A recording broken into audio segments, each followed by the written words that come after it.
مگر سنن بہیقی میں یہ بات لکھی ہوئی ہے کہ یہ انہوں نے رجوع کیا اپنی بات سے، کیونکہ صحابہ تابعین، صحابہ میں تابعین میں، عثمان جو ہے صحابہ کے سامنے، عثمان نے اتنے صحابہ کے سامنے پیروں کا مسح کیا اور کہا، صحابہ سے پوچھا کہ یہی وضو تھا پیغمبر کا صلی اللہ علیہ وسلم؟ سب نے کہا کہ جی ہاں یہی وضو تھا. جی ہاں وہ پھر گئے. جواب لینا کہ نہیں؟ جواب لے لو نا، پھر دیکھو پھر تم سوال وہ پھر گئے تھے. عثمان کو خلیفہ بننے کے بعد وضو نہیں آتی تھی بھائی، بعد میں ان کو پتہ چل گیا کہ پیروں کو دھونا ہوتا ہے، بعد میں پتہ چل گیا. اچھا دیکھو اب سن نہیں رہے نا. ہمارا یہ کہنا ہے کہ یہ لوگ مسح کی خلیفہ بن کے، یار عثمان کو خلیفہ بننے کے بعد بھی وضو نہیں آتی تھی. یہ آپ نے کیا بے عزتی کر دی عثمان کی. اس کا مطلب سبحان اللہ، آپ تو رافضی بن گئے بھائی. وہ وضو آپ کی نکاح ٹوٹ گئی بھائی، رافضی بن گئے، ختم. رافضی پکا رافضی. ایسا گالی کسی نے عثمان کو دیا کہ اس کو وضو نہیں آتی ہے بھائی؟ عثمان کو، صحابہ کو وضو نہیں آتی. جواب لینا ہی نہیں تھا.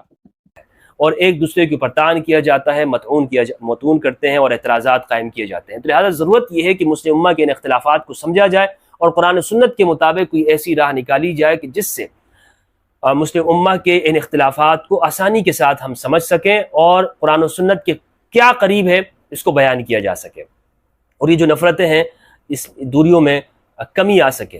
اور دیکھیں ان چیزوں کے اوپر تو کوئی نفرت تو نہیں ہے اور نہ یہ، لیکن بات یہ ہے کہ پھر بھی یہ کہتے ہیں کہ جناب تمہارا وضو ٹھیک نہیں ہے، تمہارا وضو الگ ہے اور ہمارا وضو الگ ہے. قرآن مجید کے اندر سورہ مائدہ سورت نمبر 5 آیت نمبر 6 کے اندر اللہ سبحانہ وتعالیٰ نے ان فرائض کو ذکر کیا. اللہ سبحانہ وتعالیٰ نے ارشاد فرمایا، اعوذ باللہ من الشیطان الرجیم، بسم اللہ الرحمن الرحیم، یا ایھا الذین آمنوا اذا قمتم الى الصلاۃ فاغسلوا وجوہکم وایدیکم الى المرافق وامسحوا برؤوسکم وارجلکم الى الکعبین. اس آیت سے معلوم ہوا، اس آیت کا ترجمہ میں آپ کے سامنے پڑھتا ہوں. آیت کا ترجمہ یہ ہے، اللہ سبحانہ وتعالیٰ نے ارشاد فرمایا، اے ایمان والو، جب تم نماز کے ارادے کے لیے کھڑے ہو جاؤ تو اپنے چہروں کو دھو لو. تو چہرہ دھونا یہ نماز کے لیے کیا ہے؟ فرض ہے، یعنی وضو کے فرائض میں سے ایک ہے. اور اسی طرح پھر آگے فرمایا، وَأَيْدِيَكُمْ إِلَى الْمَرَافِقِ، اور اپنے ہاتھوں کو کوہنیوں سمیت، دوسرا فرض معلوم ہوا. وَامْسَحُوا بِرُؤُوسِكُمْ، اور اپنے سروں کا مسح کر لو، تیسرا فرض معلوم ہو گیا کہ سر پہ مسح کرنا ہے. وَأَرْجُلَكُمْ إِلَى الْكَعْبَيْنِ، اور پیروں کو ٹخنوں تک. اب یہاں پر قرآن کی آیت کے اندر یہ نہیں ہے کہ پیروں کو دھونا ہے یا پیروں کو مسح کرنا ہے. یہاں واو آ گیا ہے تو اب اختلاف ہو گیا. اب یہاں پر میں نے آپ کو بتایا کہ اختلاف ہے کہ پیروں کو دھونا ہے یا پیروں پہ مسح کرنا ہے. اہل سنت کے ہاں بھی 4 فرائض ہیں اور شیعہ اور ظاہریہ کے ہاں بھی 4 فرائض ہیں. یعنی تمام امت متفق ہے کہ وضو کے فرائض 4 ہیں، اس میں کسی کا اختلاف نہیں ہے، نہ سنیوں کا، نہ شیعہ کا، نہ ظاہریہ کا، نہ عباضیہ کا. سب یہ کہتے ہیں کہ فرائض 4 ہی ہیں. لیکن اب کس وضو کو دھونا ہے اور کس کو نہیں دھونا ہے، اس میں اختلاف پایا جاتا ہے. اہل سنت والجماعت کے ہاں بدن کے 3 اعضاء کو دھونا، یعنی جو یہاں پر فرائض بیان کیے گئے ہیں، 4 اعضاء کو بیان کیا ہے، ان میں سے 3 فرض ایسے ہیں کہ جن اعضاء کو دھویا جائے گا اور ایک عضو کا مسح کیا جائے گا. جبکہ شیعہ اور ظاہریہ کے ہاں 2 اعضاء کا مسح ہے اور 2 اعضاء کو دھونا ہے. اب اہل سنت کہتے ہیں کہ چہرے، ہاتھوں اور پیروں کو دھویا جائے گا اور صرف سر کا مسح کیا جائے گا. ظاہریہ اور شیعہ کہتے ہیں کہ نہیں، چہرے اور ہاتھوں کو دھونا ہے اور پیروں اور سر کا مسح کرنا ہے، اور دونوں کے اپنے اپنے دلائل ہیں. ابن حزم ظاہری رحمہ اللہ نے المحلہ جلد 1 کے اندر یہ لکھا ہے، آپ دیکھ سکتے ہیں کہ وہ یہ کہتے ہیں کہ قرآن مجید کی آیت یہ مسح کے اوپر نازل ہوئی، یعنی ان کا موقف بنیادی طور پر یہی ہے کہ یہاں پر مسح کا حکم دیا گیا ہے. اور آپ اس میں وَأَرْجُلِ پڑھیں یا وَأَرْجُلَ پڑھیں، ان کے ہاں یہی ہے کہ آپ نے پیروں کو مسح کرنا ہے. ابن حزم ظاہری، اور یہ بھی اہل سنت میں سے ہے، شیعہ میں سے نہیں ہے. تو ان کا موقف میں نے آپ کو پہلے بیان کر دیا کہ یہ مسح کے بالکل قائل ہیں. اہل سنت یہ کہتے ہیں کہ نہیں، پیروں کو آپ نے دھونا ہے. اور اہل سنت والجماعت کے ہاں قرآن مجید کی اس آیت میں کہ یہاں پر اس کا عطف ہے وَامْسَحُوا بِرُؤُوسِكُمْ، تو اہل سنت کے ہاں اس کا عطف ہے فَاغْسِلُوا وُجُوهَكُمْ. اہل سنت کہتے ہیں کہ یہاں پہ ارجلا زبر ہے، نصب ہے، تو لہٰذا یہ مفعول بھی ہے، اس کو عطف کرتے ہیں وجوہکم، یعنی چہروں کو دھویا جائے گا تو پیروں کو بھی دھویا جائے گا. شیعہ کہتے ہیں نہیں، اس کا عطف آپ نے کرنا ہے قریب میں ہی. ایسا نہیں ہو سکتا کہ آپ ایک عطف کو لے کر وہاں پہ دور لے جائیں. معطوف علیہ کے درمیان میں کوئی اجنبی فاصلہ نہیں ہونا چاہیے، اور یہ نحو کا اور گرامر کا قاعدہ ہے. تو اس لیے وہ اہل تشیع کہتے ہیں نہیں، اس کا عطف ہوگا رؤوس کے اوپر، اور آپ اس کو خواہ ارجلا پڑھیں یا ارجلی پڑھیں. اس سے ثابت مسح ہی ہوتا ہے.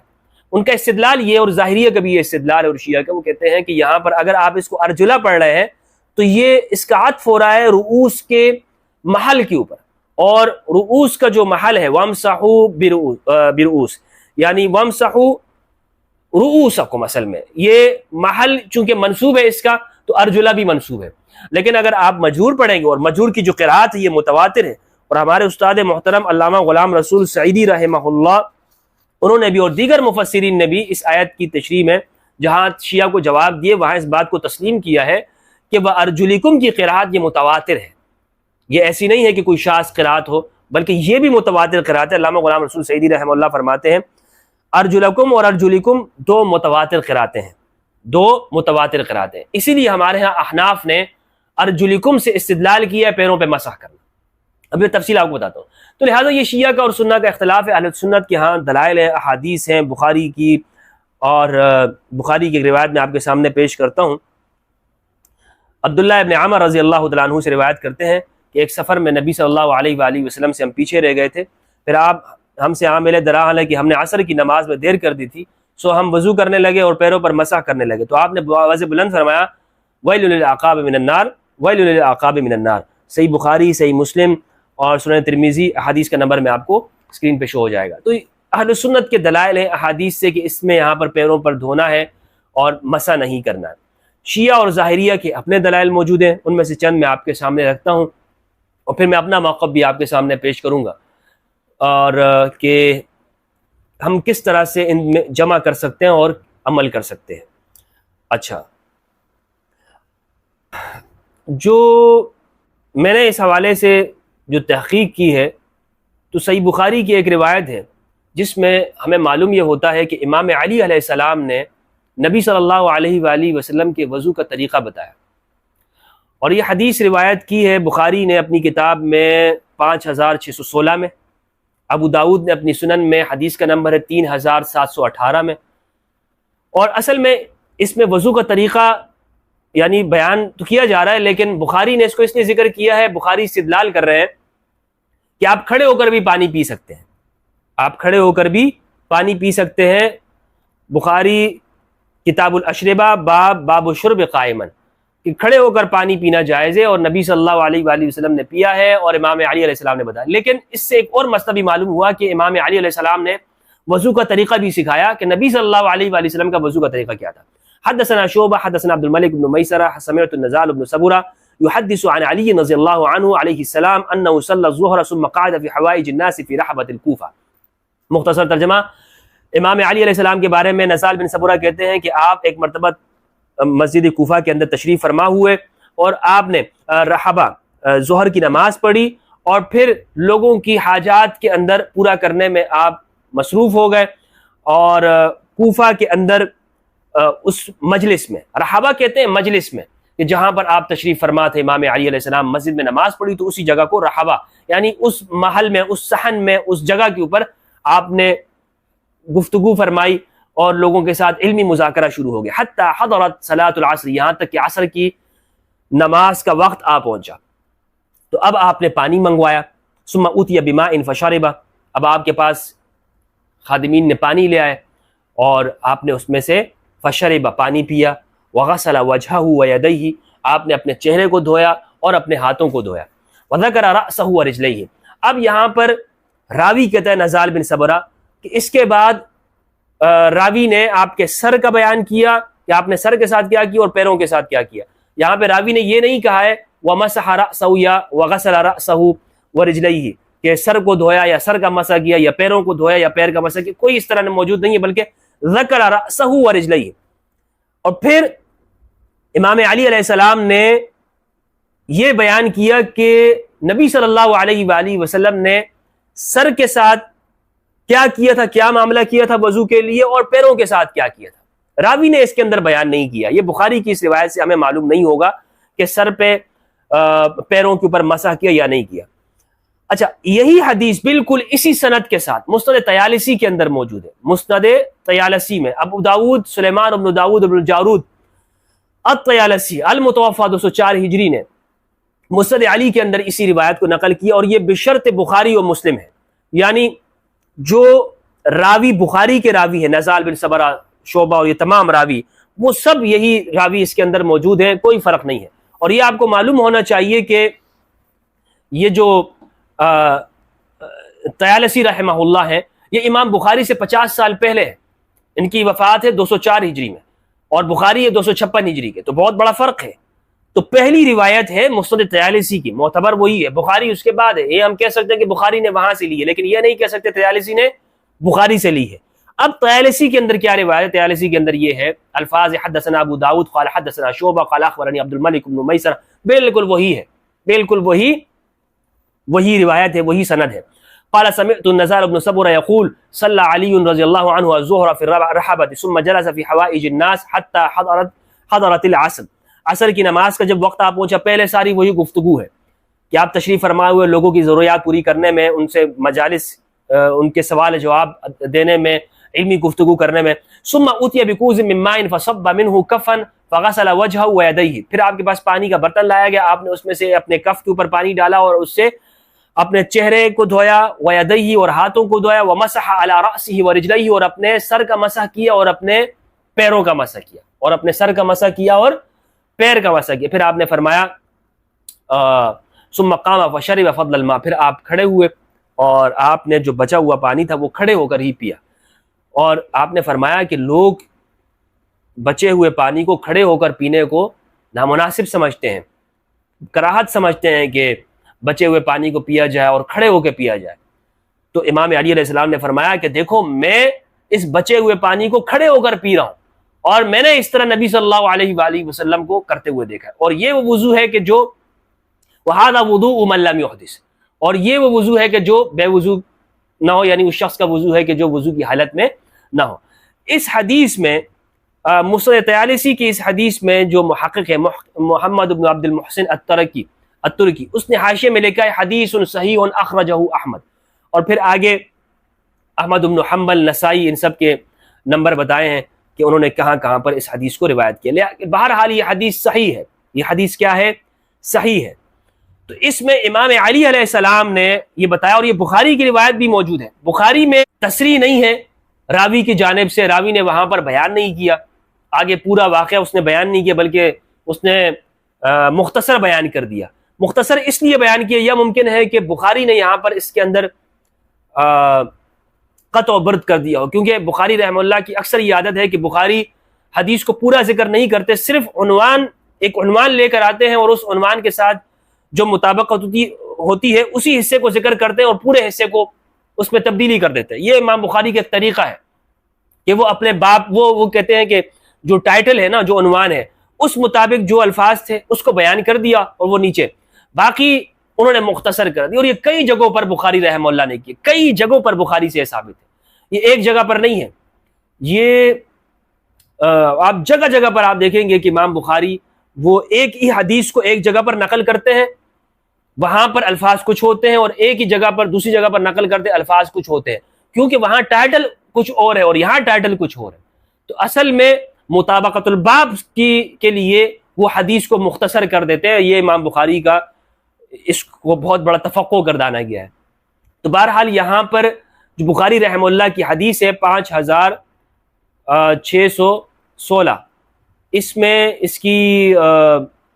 میں یہ موجود نہیں ہے کہ سر پہ مسح کیا، لیکن بالکل اسی سند کے ساتھ جو مسند طیالسی کے اندر ہے، اور میں نے آپ کو بتایا مسند طیالسی یہ مقدم ہے بخاری سے، اس میں موجود ہے کہ سر کے اوپر مسح کیا۔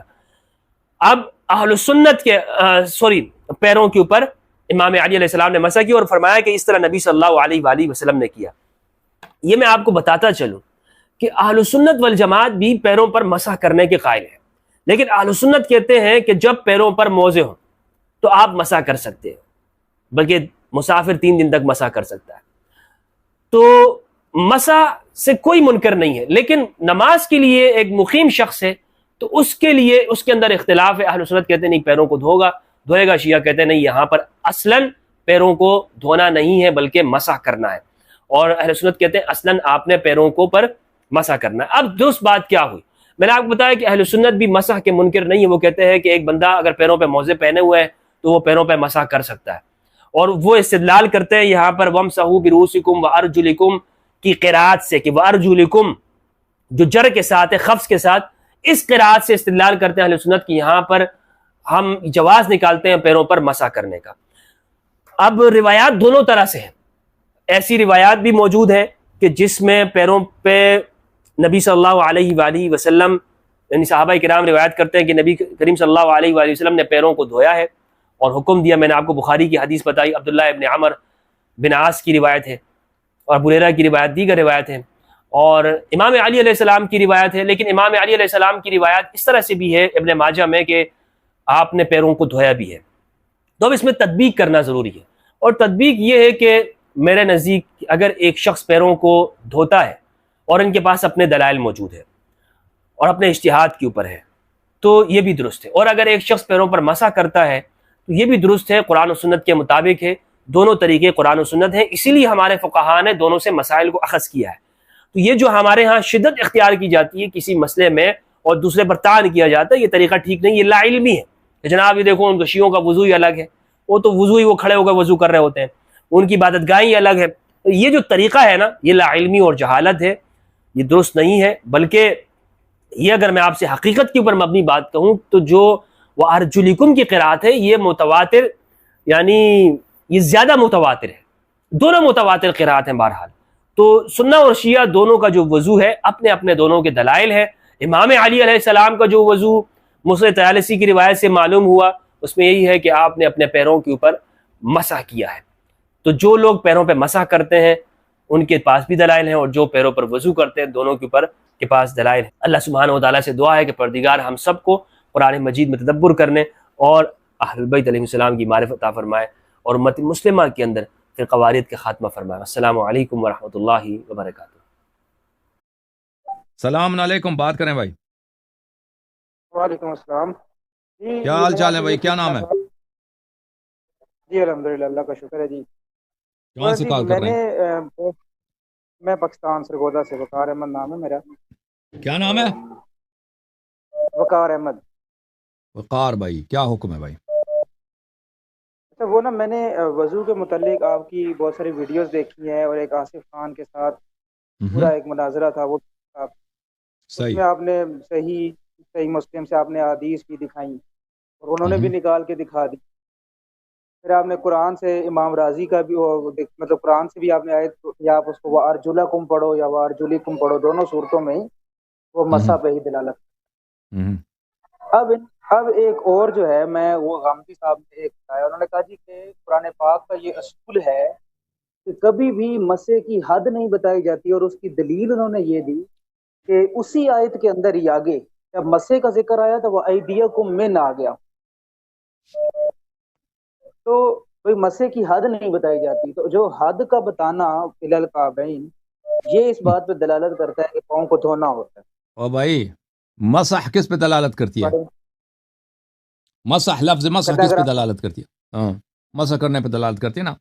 وَامْسَحُوا بِرُؤُوسِكُمْ وَأَرْجُلَكُمْ، جب اللہ تعالیٰ فرماتا ہے کہ مسحوا، ارجل کو مسح کرنا ہے، تو آپ کہتے ہو کہ اس لیے کہ مسح کی حد تعین نہیں کیا ہے، تو یہ کوئی حدیث روایت تو نہیں ہے، یہ کوئی حدیث روایت تو نہیں، یہ آپ کا اجتہاد ہے کہ بھئی اگر مسح کی حد تعین نہیں ہوئی تو اس سے مسح مراد نہیں ہوتا، غسل مراد ہوتا ہے، دھونا مراد ہوتا ہے۔ یہ آپ کا فکر ہے بھائی، یہ کوئی قرآنی آیہ وغیرہ نہیں ہے۔ جب قرآن نے بتایا ہے کہ وَامْسَحُوا بِرُؤُوسِكُمْ وَأَرْجُلَكُمْ یا ارجلکم، تو پیروں کا مسح کرنا۔ ہاں، نہیں، کہیں پہ ایسی دلیل ملتی ہے کہ جہاں پہ مسح بھی ہو اور حد بھی بتائی ہوئی ہو؟ یہ کوئی دلیل نہیں ہے عزیز میرے بھائی۔ وَامْسَحُوا بِرُؤُوسِكُمْ، بھلے بِرُؤُوسِكُمْ فرمایا کہ مسح بِرُؤُوسِكُمْ، نہیں فرمایا وَامْسَحُوا رُؤُوسَكُمْ بِرُؤُوسِكُمْ، سر کا کچھ حصہ مسح کرو، سر کا کچھ حصہ مسح کرو۔ اب سر کے کچھ بھی حصے میں مسح کرے انسان وہ کافی ہے، ٹھیک ہے نا۔ اب اس کا پورا حد نہیں بتایا، پورا حد نہیں بتایا سر کا کہ وہ کہاں کرنا ہے، ٹھیک ہے نا۔ اس یہ ادعا کرنا کہ مسح سر کا، ہاں مسح کا کوئی حد معین نہیں کیا ہے، تو اس طرح کوئی قاعدہ نہیں ہے کہ اگر ایک جگہ پر قرآن نے فرمایا وامسحوا وَأَيْدِيَكُمْ مِنْهُ، بھلے تو اس لیے کہ اس کا حد تعین نہیں کیا. اس کا وجوہ مطلب ہے کہ جہاں پہ وہ اس کو دھونا ضروری ہے. وہ لفظ کو دیکھو نا بھائی, لفظ کو دیکھو. اب کس حد تک آپ نے مسح کرنا ہے, کس حد تک آپ نے دھونا ہے, یہ تو سنت تعین کرے گی. بہت ساری چیزیں ہیں کہ اس کی تفصیل سنت میں آئے گا. یہ کوئی حدیث روایت تو نہیں ہے. ٹھیک ہو گیا, ٹھیک. اور ویسے بھی وجوہ حکم کی بھی حد نہیں ہے تو, لیکن وہ ہوتے ہیں تو یہ کوئی شرط نہ. اچھا, دوسری بات کا ایک جواب